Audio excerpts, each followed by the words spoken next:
my name is Monique. And I'm Naveen from Before You Play. And today we're going to be reviewing a game called Birds of a Feather. This is a game that is currently on Kickstarter, and I know that we don't typically review Kickstarter games, but this one's a little bit different because it was a game that was previously released a long time ago, Back 2015. in 2015. So right when Monique and I got into the hobby, we owned this game. I don't remember where we picked it up. We just randomly got it. Yeah. And it plays 2 to 7 players. It's designed by Teale Fristoe, and it's now published by Snowbright Studios, which is has a campaign on Kickstarter right now. Yes, it's so fresh right now that we don't even have the box.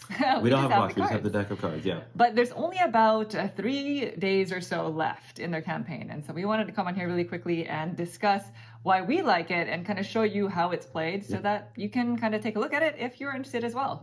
Now, if you've never heard of this game before, Birds of a Feather is a card game and it can play up to 7 people. The new version of the game has a solo mode, so now it's 1 to 7 players.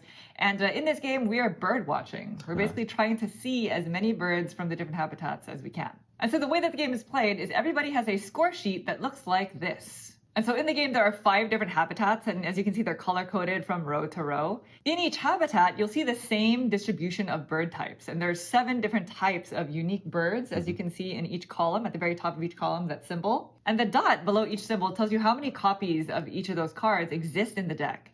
And so this is what the deck looks like. You know, the artwork is all revamped for this version of the game. The way that the gameplay works is each player is going to have a certain number of cards, depending on player count, and we're all going to play cards simultaneously to the table. These are going to represent birds that are arriving and birds that we're going to try to take note of on our score sheet. So if this were a 2-player game, then Naveen and I would select our cards simultaneously. Maybe I'll choose this one. And then we put the cards face down because we're going to reveal them at the same time. In a 2-player game, you also reveal 2 additional cards from the deck, but then you reveal at the same time. Ready? Go. And then you get to mark down your scores on your score sheet. The new version of the game also includes a new version of the app, and it is web-based, if you're familiar with that. So you can record your scores all online via this digital score sheet, which is kind of nice. And so the way that I would score is I would look at the card that I played, and I get to mark down that specific bird. And the bird types are symbolized at the top left-hand corner of the card. So this is that single-winged bird. It's very rare. It's the only card that exists of this habitat in the entire deck. So I get to mark that off right here. And that's going to score me 1 point at the end of the game. In addition, I get to mark off all birds that were played from the same habitat, which means I also get credit for this snowy egret right here, which is symbolized by the single feather. So I scored 2 points in that round. The habitat is denoted, of course, by the symbols as well as the same color on these cards. So that's a shorthand way to see it right when you play these cards. Now, the way that scoring works is all of the different bird types are worth 1 point each, with the exception of the double wing, which is worth 2 points, and the egg symbol, which is worth 0 points. 0 points. The whole reason why the egg birds exist, though, is because if you can see all 7 different types of birds, then you get an additional 3 points as a bonus, I suppose. That's right. For seeing all of them. So I have a few more birds to see before I can mark all those off. Naveen would also do the same, of course, on his score sheet. And then all cards that were just played now become lingering birds. So they stay in the center of the table, and then we prepare to choose a new card for the next round. Sure. So play is going to continue, and we're going to choose another card for the next round. So I have one. So I've chosen mine as well. And of course, we have players 3 and 4 in a 2-player game. All right. And then reveal at the same time. There you go. Aha, and now when we go to score, you score for all of the birds in the same habitat that you played, as well as the lingering birds that were in the same habitat. So I played this specific green habitat here because I knew that they played an ultra rare card. And if I did not secure this scoring condition now, then it was going to go away. And I'll never be able to score it for the rest of the game. Again, because the double wing bird, that symbol, there's only one of those in the entire deck. So this was the opportunity for us to do it. So that's exactly why I played this egg as well. Yeah, so then now if I were to score, I would get credit for the feather in the forest region, which is that one. I would get credit for Naveen's, because again, it's the same habitat, which is the egg. And then I would get credit for this lingering bird, because it's the same habitat as well, which is the double wing. It's a rare card, but it's also worth 2 points. It's great. But now if you look at players 3 and 4, they played excellent cards here because from the previous round, Monique and I played cards from these wetlands, and now they've also played them from here. So they, in one turn, will be able to see 1, 2, 3, 4 different types of birds. Right. Boom.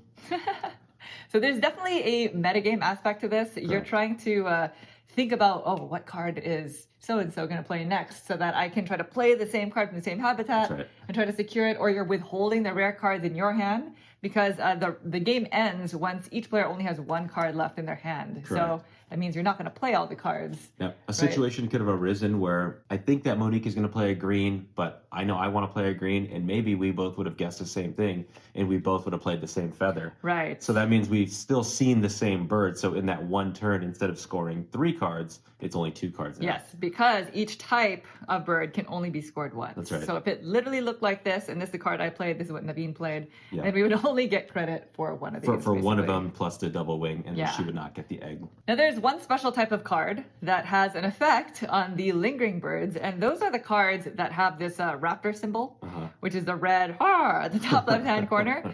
So had I played this card instead of this one, before we score our cards, I would actually scare away all of the lingering birds that are of the same habitat. That's so right. this card would go away. So that really juicy double wing that she yes. knows that everybody else would want, she could force it all out. Correct. So nobody including can for score. myself. For I wouldn't be yourself. able to score That's right.